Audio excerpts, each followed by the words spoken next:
ज्योति शिक्षालय। ठीक है, तो चलिए हम यहाँ आए थे, आइगन वैल्यू हमने यहाँ पे कर लिया था। ठीक है ना, तो आइगन वैल्यू के अब हम आए थे spectrum of eigen values of various matrices. ठीक है, स्पेक्ट्रम मतलब हर एक, मतलब जो हमारे पास मैट्रिसेस हैं तो उनके आइगन वैल्यूज़ किस टाइप के होंगे वो हमें फिगर पे बताना है। देखो ये एक्स एक्सिस है, ये वाई एक्सिस है। ठीक है, तो अब यहाँ पे इमेजिनरी एक्सिस होगा और ये रियल एक्सिस। ठीक है, वाई एक्सिस जो होती है इमेजिनरी और एक्स एक्सिस जो होती है रियल। तो अब देखो real symmetric matrix and Hermitian matrix. जो रियल सिमेट्रिक मैट्रिक्स होती है वो क्या होती है, A is equal to A transpose. Symmetric matrix यही होती है। ठीक है ना, और हर्मिशियन मैट्रिक्स सबको पता ही क्या होता है, A transpose conjugate is equal to A. ठीक है, ये हमारे पास क्या होती है, हर्मिशियन मैट्रिक्स होती है। जो इसकी आइगन वैल्यू होती है वो क्या होती है, रियल होती है। सारी की सारी क्या होती हैं, रियल होती हैं। उसके बाद है a real skew symmetric A transpose is equal to minus A, और स्क्यू हर्मिशियन ए ट्रांसपोज का conjugate is equal to minus A. तो स्क्यू हर्मिशियन इसकी सारी होती है कैसी, इमेजिनरी। रियल स्क्यू सिमेट्रिक और स्क्यू हर्मिशियन की इमेजिनरी, रियल सिमेट्रिक और हर्मिशियन की क्या है, रियल। ठीक है, तो ये हो गई दो आइगन वैल्यूज़ इनकी। चार मैट्रिक्स हैं, दोनों चारों की हमने बता दिया, दो की इमेजिनरी और दो के हमारे पास रियल। उसके बाद आइडम्पोटेंट। आइडम्पोटेंट होता है A square is equal to A.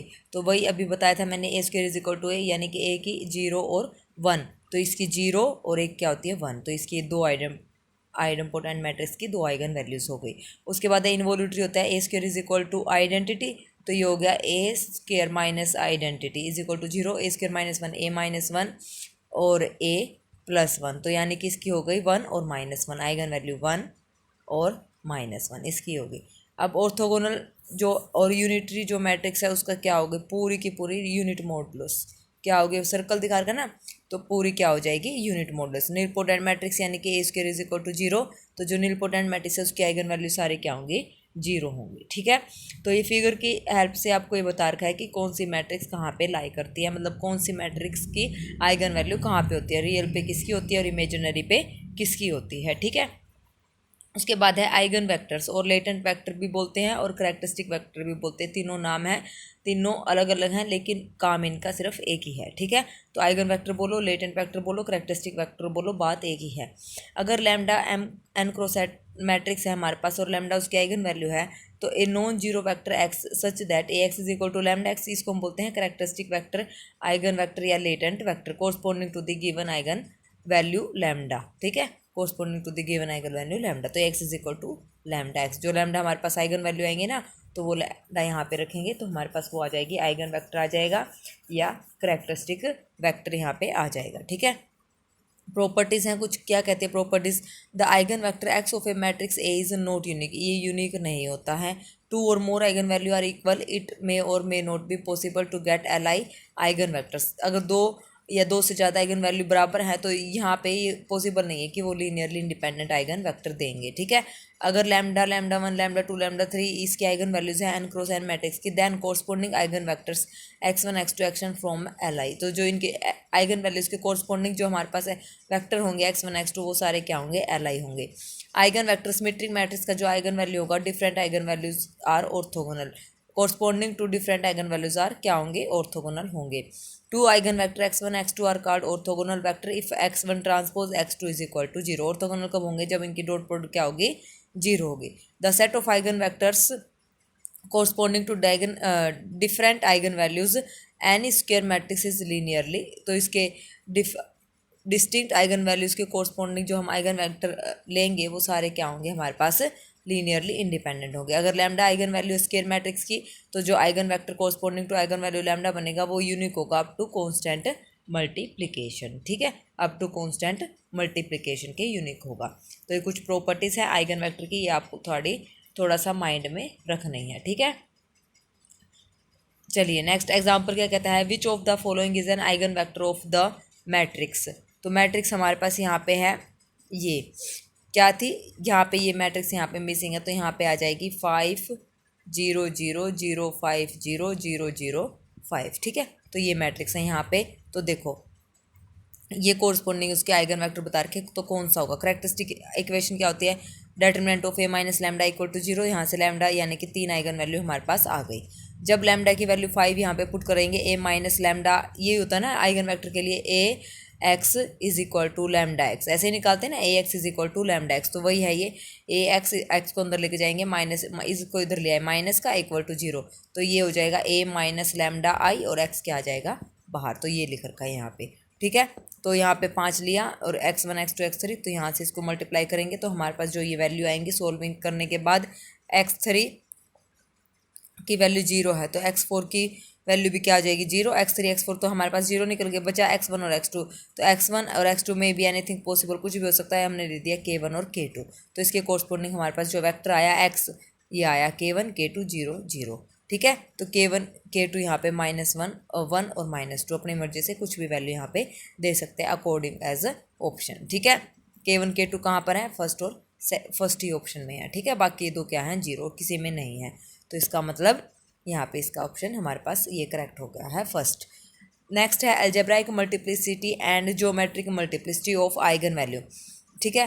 Algebraic multiplicity और ज्योमेट्रिक मल्टीप्लिसिटी सबको पता है am is greater than equal to gm, ठीक है। तो अब यहाँ पे ये क्या होती है आइगन वैल्यूज़ की, am और gm क्या होती हैं। तो सबसे पहले देखो, एक कोई भी स्क्वायर मैट्रिक्स है ऑर्डर n की, वूज कैरेक्टरिस्टिक इक्वेशन क्या है 0, if x is lambda is a root of characteristic of x such that, तो जो हमारे पास है characteristic lambda, characteristic dash lambda, characteristic की power r-1 lambda equal to 0, characteristic of r lambda is not equal to 0, then r is called algebraic multiplicity. कुछ नहीं है, इसको समझने की जरूरत नहीं, मैं बताती हूँ क्या कह रहा है। अलजेब्राइक मल्टीप्लिसिटी वो होती है अगर हमारे पास कोई मैट्रिक्स है n क्रॉस n की, ठीक है, n क्रॉस n की, और इसमें अगर n क्रॉस n की मैट्रिक्स है तो लैम्डा मतलब कितने वैल्यू आएंगी, n ही आएंगी ना, जितने क्रॉस की मैट्रिक्स होगी उतने हमारे पास आइगन वैल्यू आएंगी, ये बात ध्यान रखना। तो लैम्डा 1 कुछ भी आ गया, लैम्डा 2 लैम्डा n, मतलब n हमारे पास ये आइगन वैल्यूज आ गई। अब हमें ये देखना है कि मान लो लैम्डा 1 मेरे पास 1 आई है, तो लैम्डा n तक 1 कितनी बार आया है, मतलब 1 आइगन वैल्यू कितनी बार आई है, मान लो दूसरी आई -1, तीसरी आई 1, फिर 1, लैम्डा n आई -1, तो 1 कितनी बार रिपीट हो रहा है 1 2 और 3, तो अलजेब्राइक मल्टीप्लिसिटी 1 की कितनी हो गई 3। जो रूट रिपीट हो रहा है ना, उस रूट की वैल्यू देखनी है वो कितनी बार रिपीट हो रहा है, जितनी बार वो रिपीट होगा वो उसकी क्या हो जाएगी अलजेब्राइक मल्टीप्लिसिटी हो जाएगी, ठीक है। ये था इसमें। उसके बाद है, ये सब हो गया। अब हम बताएंगे ज्योमेट्रिक मल्टीप्लिसिटी। ज्योमेट्रिक मल्टीप्लिसिटी क्या होता है, किसी भी मैट्रिक्स की ज्योमेट्रिक मल्टीप्लिसिटी ऑफ लैम्डा कैसे निकालेंगे, n माइनस n, जो जितने क्रॉस की मैट्रिक्स होगी वो rank of a minus lambda I, जिस भी लैम्डा की हमें ज्योमेट्रिक मल्टीप्लिसिटी निकालनी है, जिस भी आइगन वैल्यू की, वो कैसे निकालेंगे, ये फॉर्मूला है n, तो वो जितने क्रॉस की मैट्रिक्स है वो लेना है, माइनस रैंक निकालना है a माइनस लैम्डा आई, ठीक है। a minus lambda I matrix निकालो, इसका फिर वहाँ पे क्या निकालो रैंक निकालो, और उसको n में से क्या करना है माइनस करना है, तो वो ज्योमेट्रिक मल्टीप्लिसिटी आ जाएगी लैम्डा की, ठीक है। ये इतना लंबा चौड़ा यहाँ पे ये कुछ भी पढ़ने की जरूरत नहीं है, ठीक है। ये मैंने बता दिया क्या होता है n minus rank of a lambda I, a minus lambda I, ठीक है, वो होती है ज्योमेट्रिक मल्टीप्लिसिटी। और अलजेब्राइक मल्टीप्लिसिटी, जो आइगन वैल्यू जितनी बार रिपीट हो रही है ना, तो उसकी काउंटिंग जो होती है वो होती है अलजेब्राइक मल्टीप्लिसिटी। एग्जाम्पल से ज़्यादा क्लियर हो जाएगा। देखो, the am and gm of eigen values lambda for the matrix a, am और gm आइगन वैल्यू लैम्डा के लिए हमें बताना है क्या होंगे, तो 1 की -1 1 -1, इसका मतलब हमारे पास दो तो जो है आइगन वैल्यू आएंगी आएंगी, और वो क्या आएंगी 1 और -1। कैसे, देखो कैरेक्टरिस्टिक इक्वेशन निकालो, इसकी कैरेक्टरिस्टिक इक्वेशन हमने निकाल दी, क्या आएगी, डायगोनल मैट्रिक्स हैं तो इसकी आइगन वैल्यू होंगी 1 -1 और 1, सीधा। कोई भी डायगोनल मैट्रिक्स गिवन है तो वही उसकी जो डायगोनल के एलिमेंट हैं वही उसकी क्या होती हैं आइगन वैल्यूज होती है, तो इसकी 1 -1 और 1। अलजेब्राइक मल्टीप्लिसिटी 1 की कितनी है 2 बार रिपीट हो रहा है ना, और -1 की कितनी है 1, ठीक है, -1 की कितनी है 1। तो देखो अलजेब्राइक मल्टीप्लिसिटी 1 की कितनी है 2, बिल्कुल ठीक है, और -1 की कितनी है 1, -1 की कितनी है अलजेब्राइक मल्टीप्लिसिटी 1 ही टाइम क्या हो रहा है रिपीट हो रहा है, नहीं नहीं नहीं नहीं नहीं, एक बार भी नहीं है, -1 की अलजेब्राइक मल्टीप्लिसिटी कहीं नहीं है ना, -1 तो अकेला ही है, तो उसका क्या होगा 0 होगा, ठीक है, ऐसे नहीं लिखना।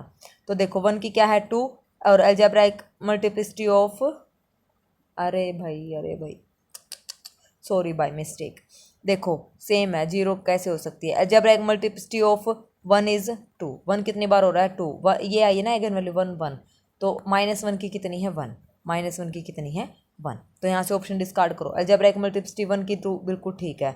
सेकंड में -1 की 0 गलत है, वो 0 तो हो ही नहीं सकती, -1 तो है ना एक बार। 1 की 3 थर्ड भी गलत है, फोर्थ भी गलत है, तो इसका मतलब फर्स्ट ऑप्शन यहाँ पे करेक्ट हो गया। ठीक है, ऑप्शन से हो गया। अब आगे देखते हैं, पहले हम निकालते हैं कि ये हमारे पास निकालना है क्या। अब हमें निकालना है ज्योमेट्रिक मल्टीप्लिसिटी ऑफ 1 की कितनी आएगी। ठीक है, 1 की क्या आएगी, तो हम क्या करेंगे a-1i। तो a-1i करेंगे तो ये हो जाएगा क्या, क्या हो जाएगा, ये हमारे पास 1i करेंगे तो यहाँ पे 0, यहाँ पे 0, यहाँ पे -2। ठीक है, तो ये हो गया हमारे पास -2 a-1i। अब इसका रैंक कितना है, 1 2, 2 रैंक है इसका, और टोटल कितने क्रॉस की मैट्रिक्स है, ये 3 की, तो 3 - 2 यानी कि 1। तो ज्योमेट्रिक मल्टीप्लिसिटी 1 की कितनी आ गई हमारे पास, 1 आ गई। ठीक है, 1 की कितनी आई है 1। अब जब -1 की करेंगे तो -1 की ये 0, ये 0 और ये 2, तो कितनी है 3, 3 - 3। ज्योमेट्रिक मल्टीप्लिसिटी 1 -1 की कितनी आ गई 0। ये ऐसे निकालना है। ठीक है, आई होप आपको ये क्लियर हो गया होगा। दोबारा निकाल के देखना, अच्छे से हो जाएगा। ठीक है, उसके बाद है सिमिलैरिटी ऑफ ए मैट्रिक्स की सिमिलैरिटी क्या होती है, A and B be two square matrix of order n over the field F, then B is said to be similar to A if there exists n cross n invertible square matrix C with element in F such that B is equal to C inverse AC। A और B square matrix हैं order n की over the field F। B is set to be similar, B को A के similar कब बोलेंगे, जब हमारे पास कोई इन्वर्टिबल मैट्रिक्स एग्जिस्ट करती है C, तो such that B is equal to C inverse AC। जब ये कंडीशन सेटिस्फाई होगी तो वो मैट्रिक्स क्या होगी, similar. Relation of A similarity is an equivalence, similarity का जो रिलेशन होता है वो इक्विवेलेंस होता है, ये बात याद रखना, यहाँ से ऑप्शन के क्वेश्चन बनेंगे। ठीक है, उसके बाद है similar matrix have the same determinant, जो सिमिलर मैट्रिक्स है उसका सेम डेटरमिनेंट होगा जो भी गिवन मैट्रिक्स है उसके। ए एंड बी अगर सिमिलर मैट्रिक्स हैं तो उसकी करेक्टरिस्टिक पोलिनोमियल बराबर होंगी, ए की भी और बी की भी। दो मैट्रिक्स अगर सिमिलर हैं तो उनका डेटरमिनेंट सेम है और उनकी करेक्टरिस्टिक पोलिनोमियल सेम है। अगर करेक्टरिस्टिक पोलिनोमियल सेम है तो जरूरी नहीं है वो मैट्रिक्स सेम होंगी, ये कन्वर्स ट्रू नहीं होगा।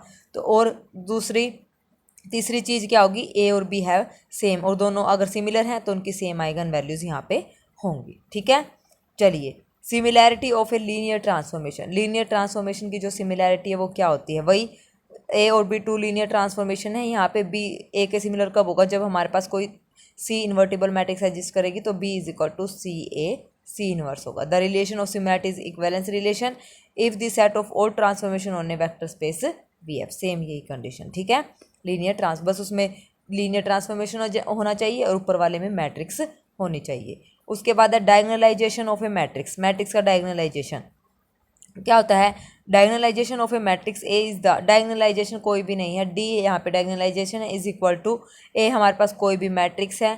ठीक है, डी डायगोनल मैट्रिक्स है, ए कोई भी मैट्रिक्स है, और उसको डायगोनलाइजेशन मैट्रिक्स कब बोलेंगे, जब हमारे पास कोई अनदर मैट्रिक्स एग्जिस्ट करेगी, इसको हम बोलते हैं मोडाल मैट्रिक्स। पी हमारे पास क्या है, मोडाल मैट्रिक्स, पी इनवर्स ए बी। ठीक है, तो ये होगी डायगोनल मैट्रिक्स। इंपॉर्टेंट पॉइंट्स क्या कहते हैं, the matrix D is called spectral matrix of A, इसको हम बोलते हैं spectral matrix. If A square matrix of order N has N L I eigen vectors then A matrix P can be found such that P inverse A B is diagonal matrix. ठीक है, उसके बाद the square matrix P which diagonalize A found by grouping this into square matrix and the resulting diagonal matrix has eigen value of A is itself diagonal element. अगर P को square matrix है, डायगोनलाइज करना है A के साथ, तो वही बात याद रखना, जो डायगोनल एलिमेंट है गिवन मैट्रिक्स A के, वही उसकी क्या हो जाएगी, डायगोनल मैट्रिक्स हो जाएगी, अगर डायगोनल मैट्रिक्स है तो। नेक्स्ट है the reduction of A to B diagonal matrix is obviously a particular case of similar transformation. उसके बाद the matrix P which diagonalize A is called the modal matrix, बिल्कुल पता है हमें। Resulting diagonal matrix D is known as the spectra matrix. तो फिर जो हमारे पास रिजल्टिंग आएगी ना, D is equal to P inverse A P, जो मैट्रिक्स आएगी सोल्व करने के बाद, तो हम बोलते हैं इसको स्पेक्ट्रा मैट्रिक्स। ठीक है, चलिए एग्जाम्पल से ज़्यादा अच्छे से क्लियर हो जाएगा। ए मैट्रिक्स है, the similarity transformation that diagonalize the matrix is, क्या आएगी इसको डायगोनलाइज करने के बाद, ए हमारे पास ये है कैरेक्टरिस्टिक पोलिनोमियल निकालिए। निकालने के बाद वहाँ से हम क्या करेंगे, आइगन वैल्यूज़ निकालेंगे। आइगन वैल्यूज़ हमने निकाली 5 -3 फिर उसके बाद x1 हमारा eigen vector corresponding to the value lambda is equal to 5 के कोरस्पोंडिंग हमने क्या निकाला, आइगन वेक्टर्स निकाला। ये हो गया हमारा x1 आइगन वेक्टर। -3 के अकॉर्डिंग जब निकालेंगे तो -3 के अकॉर्डिंग जो हमारे पास आइगन वेक्टर आएगा वो आएगा ये। ठीक है, x2 और x3 के अकॉर्डिंग ये होगा, कितने भी निकाल सकते हैं ना हम अपनी मर्जी से वैल्यू पुट करके। तो x1 x2 x3 आ गया, तो x1 x2 x3 यहाँ पे रखो, ये हो गया x1, ये हो गया x2 और ये हो गया x3, ये हो गई हमारी मोडाल मैट्रिक्स। ठीक है, आइगन वेक्टर्स का जो सेट बनेगा वो हमारे पास क्या होगी, मोडाल मैट्रिक्स। तो इसका इन्वर्स निकाल देंगे, इन्वर्स सबको पता है, adjoint A divide by determinant of A, P inverse A P करेंगे, इनकी मल्टीप्लाई करेंगे तो गिवन मैट्रिक्स जो हमारे पास आएगी वो क्या आएगी, डायगोनल मैट्रिक्स हमारे पास आ जाएगी। ठीक है, आया समझ में? इसका स्क्रीनशॉट आप ले लीजिए, इंपॉर्टेंट क्वेश्चन है ये लो, एक मिनट इसकी स्टेटमेंट देख लो, ये रहे। ठीक है, स्क्रीनशॉट ले लो इसको, और इसका एक सॉल्यूशन ले लिया, नेक्स्ट, और ये नेक्स्ट लास्ट वाला। ठीक है, तो इसको सोल्व करके देखना, हो जाएगा। उसके बाद है मैट्रिक्स डिकम्पोजिशन। क्या होता है मैट्रिक्स डिकम्पोजिशन? हमारे पास सिंगुलर वैल्यू डिकम्पोजिशन, एसवीडी जिसको बोलते हैं। ये कुछ इतना खासा सा है नहीं, इसको हम यहाँ पे स्किप करते हैं, पढ़ना तो पढ़ लेना, बाकी हम एग्जांपल देखेंगे तो वहाँ से अच्छे से समझ आएगा। जनरलाइज ऑफ इनवर्स मैट्रिक्स का जनरलाइजेशन है, इसको हम स्किप करेंगे। ठीक है, जो स्किप करते हैं वो स्किप ही करना है, ज़्यादा इसमें मतलब ये करने की बात नहीं, अगर आ जाए तो क्या करे ऐसा कुछ नहीं आएगा, मैं बता दूँगी। ठीक है, नेक्स्ट हमारे पास है मूरे पिनरोज इनवर्स। मूरे पिनरोज इनवर्स ये नया नाम है, इसकी कुछ ये डेफिनेशन क्या है, A belongs to M N M then there exist a unique A plus then the satisfy four Penrose conditions को जो सेटिस्फाई करेगा। ठीक है, तो A plus A is equal to A, ये मतलब ये चार प्रॉपर्टीज आप देख लेना, ये सेटिस्फाई करना चाहिए। एम स्टार यहाँ पे कंजुगेट ट्रांसपोज मैट्रिक्स है, ए प्लस का मतलब यहाँ पे ए इनवर्स की बात यहाँ पे कर रहा है, क्योंकि इनवर्स है ना, तो ये कुछ नया सा नाम है। बाकी अगर पेपर वाले पूछ लें तो आपको ध्यान रखना है, मूरे पिनरोज इनवर्स क्या कहता है, ये थोड़ा सा इंपॉर्टेंट है स्टेटमेंट। तो इसकी ये चार प्रॉपर्टीज़ होती हैं, ए प्लस यहाँ पे होता है ए इनवर्स के बराबर। ठीक है, चलिए इसका एग्जांपल गिवन है, ए मैट्रिक्स गिवन है, decomposition in Q and the matrix decomposition in Q and R, where Q और आर हमारे पास ये गिवन है। तो इतना लंबा चौड़ा आएगा नहीं question. R1 is defined by non zero row of R and R1 inverse, इसका R इनवर्स निकाल लो, ये यहाँ से निकाल लेंगे, सोल्व करेंगे, तो इतना लंबा चौड़ा क्वेश्चन आएगा नहीं, इतना टाइम खपाने की जरूरत नहीं है, स्किप करके चलना, अगर इतना लंबा लगे ना कैलकुलेशन होगी तो ये कोई ज़रूरत नहीं है। आगे है most most most most most important, जितना मोस्ट बोले उतना ही कम है, क्यों? और नेट में इसका हर बार क्वेश्चन मतलब आता ही है, नेट JRF में। ठीक है, और ये हमें TGT PGT किसी भी एग्ज़ाम में देखने को मिलेगा ही मिलेगा। ठीक है, तो ये इंपॉर्टेंट फॉर्म है क्वाड्रेटिक फॉर्म। क्वाड्रेटिक फॉर्म क्या होती है? An expression of the form summation I1 to n और summation J1 to n AIJ XI और XJ where AIJs are element of field, ये जो मैट्रिक्स है इसको हम बोलते हैं quadratic form in the variable. बहुत ही इजी टॉपिक है। ठीक है, over the field F। Real quadratic form क्या होती है हमारे पास? रियल क्वाड्रेटिक फॉर्म होती है जैसे ये है 3x² plus 8xy plus 11y square is a real quadratic form in the two variable x and y। An expression is of the form where और ऑल, मतलब जितने भी AIJs हैं वो सारे क्या होंगे?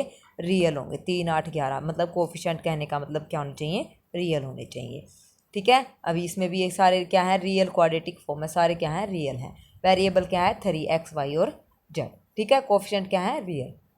तो ये है रियल क्वाड्रेटिक फॉर्म। उसके बाद है theorem, every quadratic form over a field F in F variable can be expressed in the form of, हर एक क्वाड्रेटिक फॉर्म को मैं ऐसे लिख सकते हैं x ट्रांसपोज AX। ये इंपॉर्टेंट है, ये आपको ध्यान रखनी। कैसे लिखेंगे?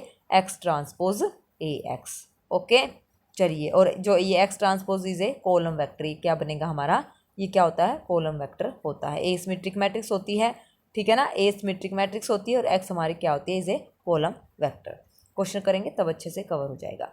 उसके बाद है matrix of a quadratic form. Quadratic form की मैट्रिक्स कैसे बनेगी? सबको पता है, क्वाड्रेटिक फॉर्म इस टाइप से होती है, सिमेट्रिक मैट्रिक्स होती है इसमें, और जो फॉर्म बनेगी वो ये बनेगी x transpose AX matrix form. ठीक है, x यहाँ पे क्या होंगे? कॉलम मैट्रिक्स यहाँ पे होगी। उसके बाद है quadratic form corresponding to a symmetric matrix के कोरस्पॉन्डिंग क्वाड्रेटिक फॉर्म क्या होंगी? ठीक है, ये अभी मैंने बताया था, सेम बात ये यहाँ पे लिख रखी है, सिमेट्रिक मैट्रिक्स। उसके बाद है quadratic form corresponding to given square matrix, ये भी सेम घुमा फिरा के वही बात लिख रखी है। चलिए आगे पढ़े। आगे इसमें लिखा है non singular and singular quadratic form क्या होता है। By discriminant of a quadratic form, जो क्वाड्रेटिक फॉर्म है वो क्या है, एक्स ट्रांसपोज ए एक्स।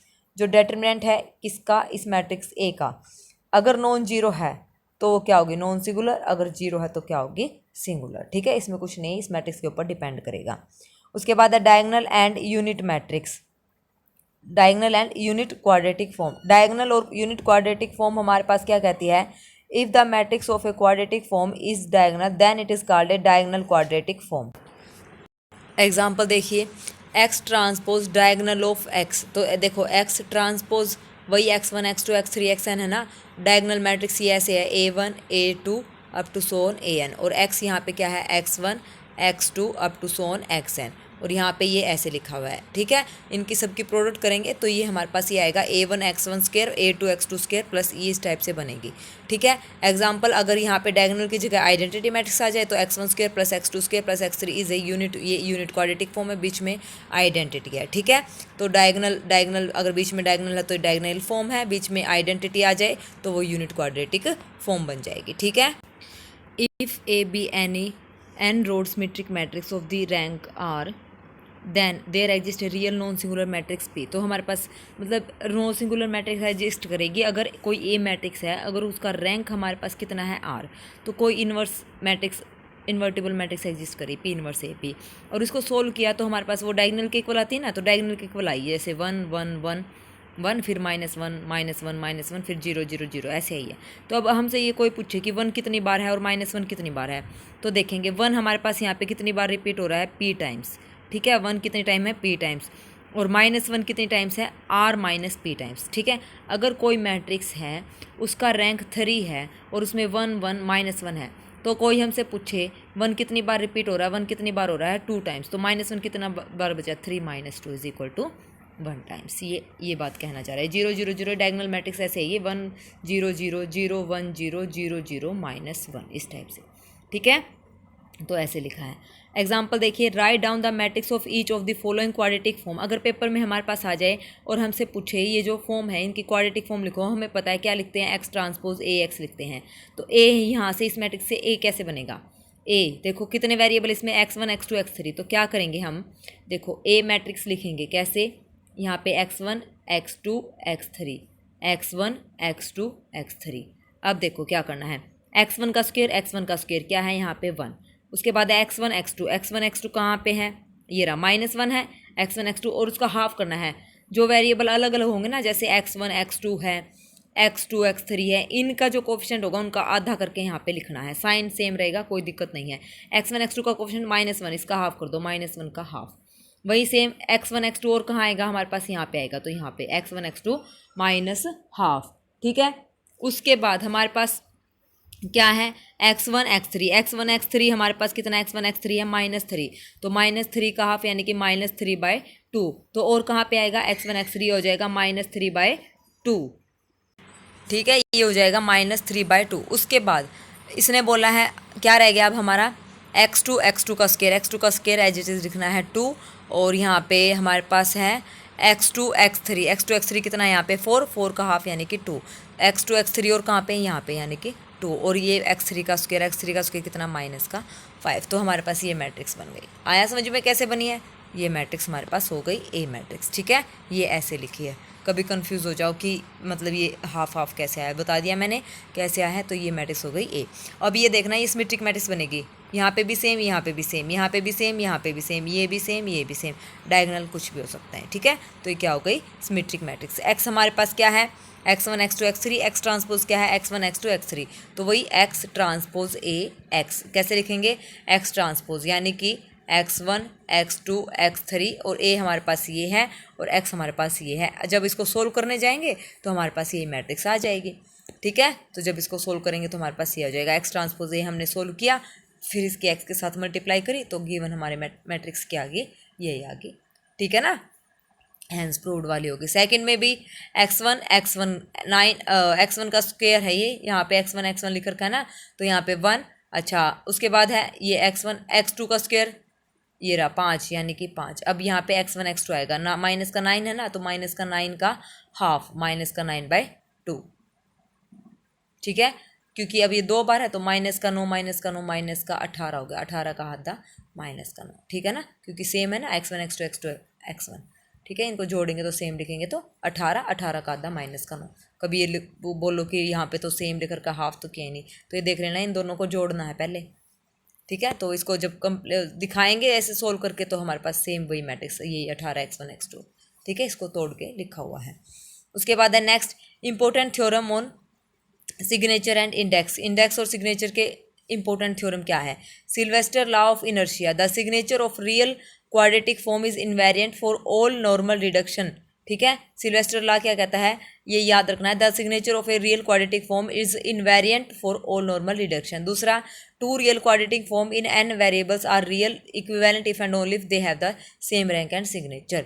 दो रियल क्वाड्रेटिक फॉर्म इक्विवल कब होंगी? जब उनका सेम रैंक और सेम क्या होगा? सिग्नेचर या सेम रैंक और सेम इंडेक्स, ठीक है, जब उनका क्या होगा? सेम रैंक और सेम इंडेक्स। अब ये कुछ क्लासिफिकेशन है क्वाड्रेटिक फॉर्म्स की, इस टाइप से क्वाड्रेटिक फॉर्म्स हमारे पास होती हैं। तो सबसे पहले बात देखो, पॉजिटिव डेफिनेट क्या होती है हमारे पास? पॉजिटिव डेफिनेट जितनी भी हमारे पास आइगन वैल्यूज आएंगी वो सारी क्या होनी चाहिए?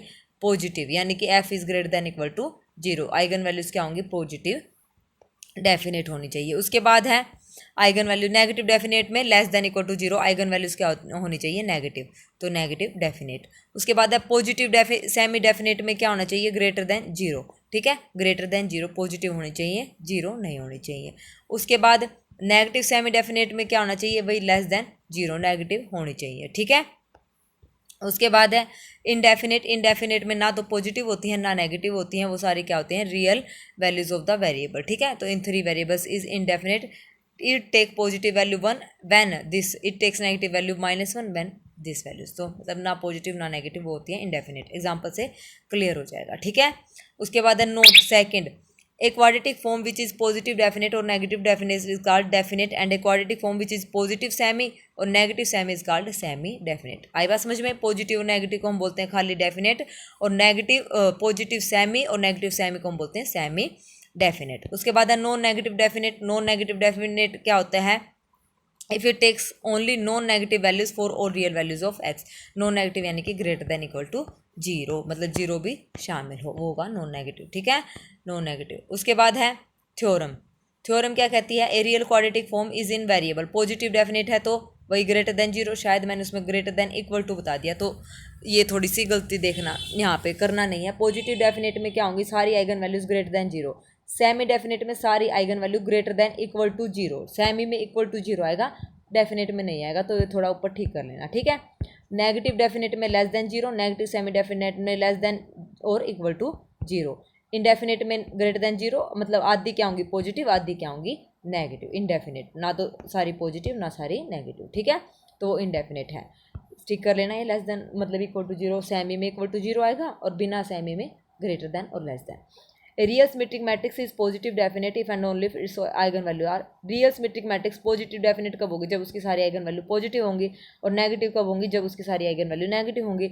ए positive definite real symmetric matrix is non singular, हमेशा क्या होती है? नॉन सिंगुलर होती है।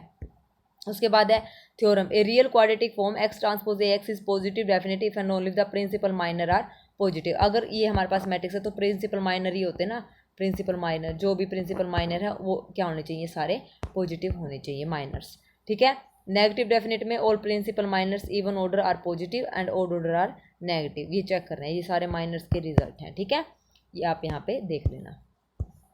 उसके बाद एग्जाम्पल देखिए, A has negative principal minor of even order, positive principal minor of odd order and a negative principal minor of odd order, ठीक है। तो ये कुछ थ्योरम्स हैं, ये आप देख लेना। उसके बाद देखो next theorem, a real quadratic form X transpose A x is positive semi definite if the leading principal minor is positive and determinant is 0, ठीक है। पॉजिटिव सेमी डेफिनेट क्या होंगे? सारी पॉजिटिव वैल्यू, और डेटरमिनेंट क्या होगा? 0 होगा। The value class of the given quadratic form is, कैसी क्लास है बताना है, पहले इसको मैट्रिक्स बनाएंगे, आती है हमें बनानी, आइगन वैल्यू निकालेंगे, तो ये हो गया। तो यहाँ पे सारी आइगन वैल्यूज क्या आई हैं? पॉजिटिव, तो ये कौन सी है? पॉजिटिव डेफिनेट है। इसको ऐसे हमने चेक करना है, ठीक है।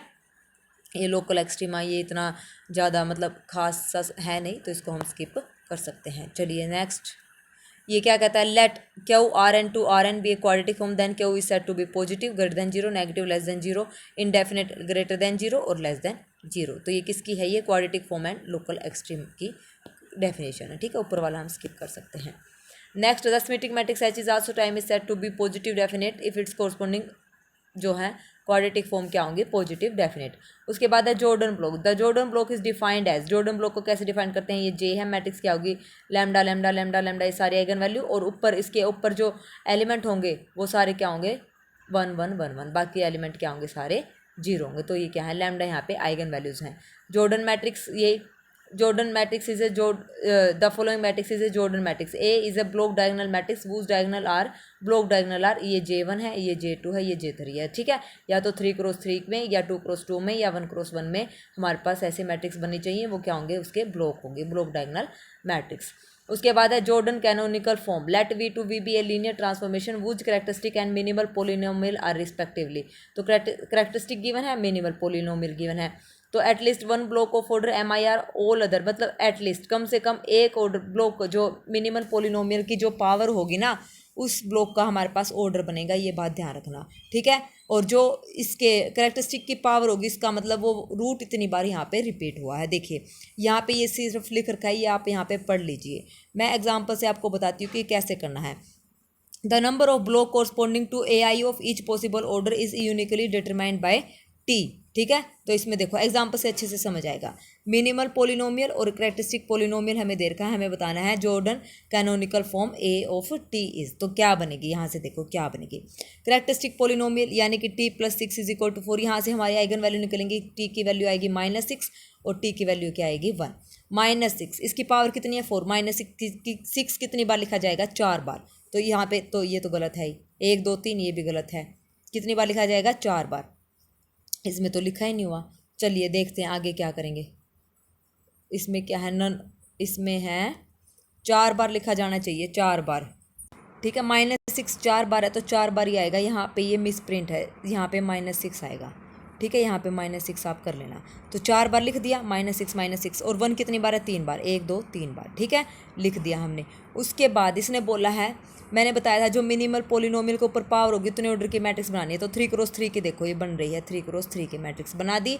उस डायगोनल एलिमेंट के ऊपर जो एंट्री होंगी वो 1 1 होंगी, बाकी सारी क्या होंगी, 0 बन गई। उसके बाद है टी 1 की बनेगी 2x2 की, तो ये 6 जो है अकेला रह गया, यानी कि -6 है, यहाँ पे अकेला रह गया। उसके बाद है 1 कितनी बार होगा, 2x2 की मैट्रिक्स ये बनेगी। 1 के ऊपर वाला एक डायगोनल 1 बचा, बाकी 0, और ये एक अकेला बच गया 1। आई बात समझ में।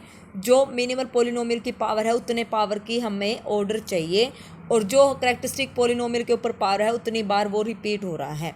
ठीक है, इसका मतलब ये है, यहाँ पे ये क्वेश्चन में -6 आएगा, ये मिस प्रिंट है। ठीक है, बाकी सारे ऑप्शन से ही पता चल रहे हैं, यानी कि फर्स्ट गलत है, थर्ड गलत है और fourth none of the above. तो यहाँ पे देखो lambda is equal to 7, the order of A is 7, since ये A has 4 -6 and 3 1 as the diagonal.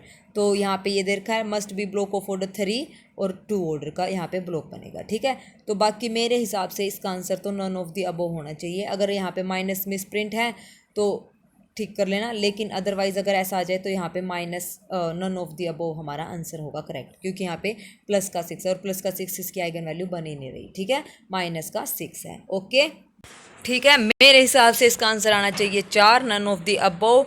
बाकी इसमें ये मिस प्रिंट है -6, नहीं तो फिर ये ऑप्शन हमारा यहाँ पे करेक्ट हो गया। आई होप आपको ये इंटरेस्टिंग लगा होगा। मैं फिर बता रही हूँ, अगर इसकी क्वेश्चन प्रैक्टिस आपको करनी है तो आप मेरे से इसका PDF ले सकते हैं। ठीक है, विद सॉल्यूशन आपको इसका PDF मिलेगा। जितने आप इसके ज़्यादा क्वेश्चन प्रैक्टिस करेंगे उतना आपको नेट में, JRF में, TGT PGT एग्जाम में हेल्पफुल रहेगी। ये हमारा हुआ कंप्लीट BA BSc की बुक लीनियर अलजेब्रा की कंप्लीट बुक मैंने यहाँ पे आपको करवा दी है। ठीक है, लीनियर अलजेब्रा यहाँ पे हो गया है कंप्लीट। इसके प्रैक्टिस क्वेश्चन कीजिए, नहीं है तो मेरे से आप लीजिए, और जो ना समझ आए वो प्लीज़ कमेंट सेक्शन में कमेंट करके पूछिए। ठीक है, तो चलिए अब हमारे रहते हैं mensuration, geometry, linear equation into variable. तो एक क्लास में ये हो जाएगा, एक क्लास में 2 क्लास, और तीसरी क्लास में कंपेयरिंग क्वांटिटी। फिर उसके बाद हम करेंगे नॉन मेडिकल का पेपर सॉल्यूशन। ठीक है, नॉन मेडिकल का पेपर सॉल्यूशन जिसमें हमें से मैथ पूछा गया है TGT नॉन मेडिकल का। ठीक है, तो जुड़े रहिए मेरे चैनल से, और प्लीज़ मेरी वीडियोस अच्छी लगे तो लाइक शेयर और सब्सक्राइब ज़रूर करें। तो कल हम करेंगे linear equation in 2 variables and solution of pair of linear equations. Okay, तो चलिए आज के लिए बस इतना ही। Thank you very much, have a nice day.